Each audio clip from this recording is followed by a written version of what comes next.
Alright guys, we're going to be going through navigating the periodic table. This is a really important divide to watch so you can be able to navigate this as we work through the periodic table this week. Alright, what we're going to look at first is how you read the periodic table and how the periodic table is organized. And it's called the periodic table because a period means a pattern. And so these are in a pattern order. What we have here, we have groups and we have periods. And the periods, they go across. These are your periods. So we have periods 1 through 7. And with this 8 down here, the 119 being a newly created element. But 1 through 7 is generally what you'll see on the periodic tables. Our groups are going to go vertical. So on the groups, we will have groups 1 through 18. Groups are also called families. The families, just like your family, you have things in common with one another. These families also have things in common with one another. This is the first family we'll be taking a look at right here. These are the alkali metals, and these are really reactive. And you can take a look at that video there. You can see they're very reactive with water. You don't find these on their own in nature because they do create compounds so frequently. And these only have one valence electron on the outside. Right here is group 2. These are the alkaline earth metals. They're also very reactive, but not as reactive as the alkali metals. They are very soft, dull metals.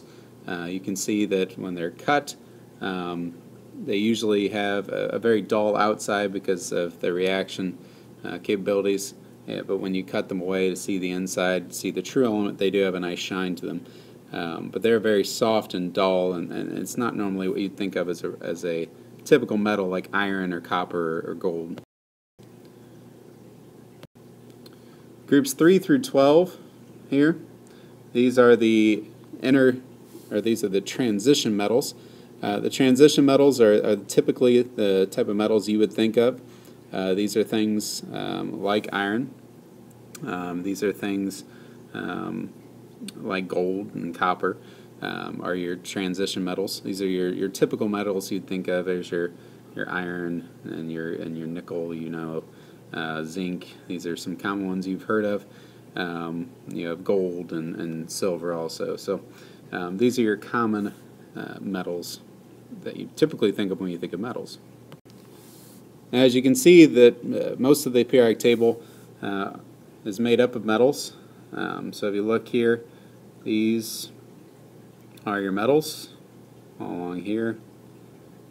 I also missed aluminum there. These are all your metals.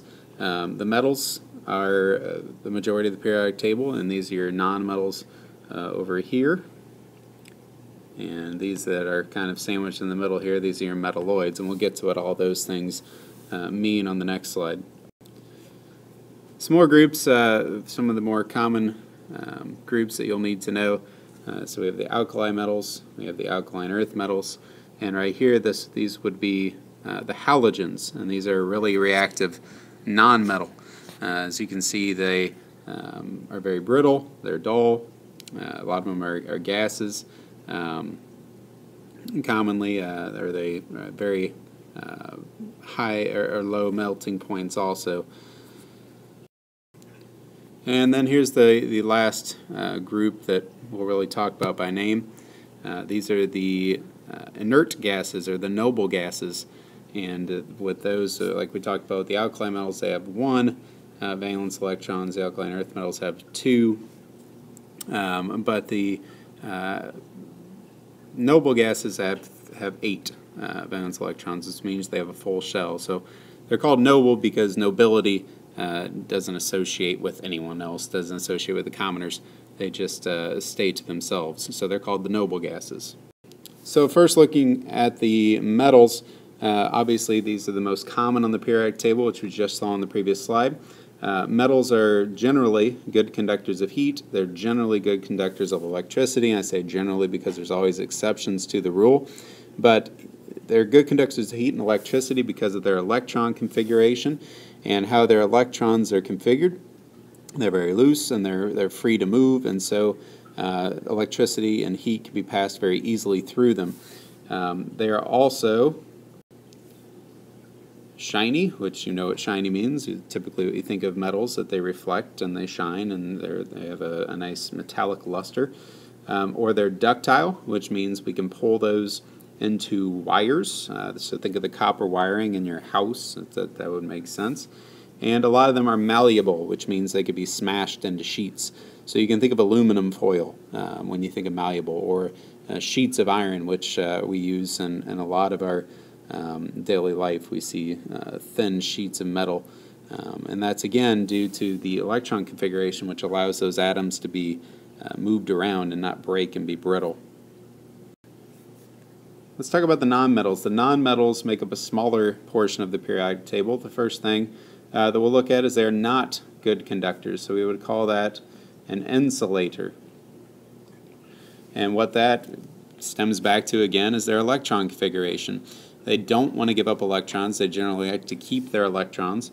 So because they like to keep their electrons, the heat and electricity doesn't flow as well through them. We do have a lower boiling point with nonmetals, which usually means you're going to see nonmetals more often as gases than you would a metal. And we also have a property which they vary in reactivity. It's all dependent upon their electron configuration. The most reactive nonmetal family would be the halogens form the 7th group in the periodic table, located just before the inert noble gases. The halogens are the metalloids vary in their properties between metal-like and non-metal-like, meaning they can be shiny or dull. They could be conductive or they may not conduct well, and they can be brittle and ductile. And usually this is due, again, to the electron configuration. But we have these metalloids that act as conductors sometimes and then other times not. And it's usually when heat is added or when they're stimulated by electricity, their properties will change. A common metalloid that you're probably familiar with would be silicon, that's found in computer chips. But these are sometimes called semiconductors, again, partial conductors. And these are found along that stair step to the right side of the periodic table.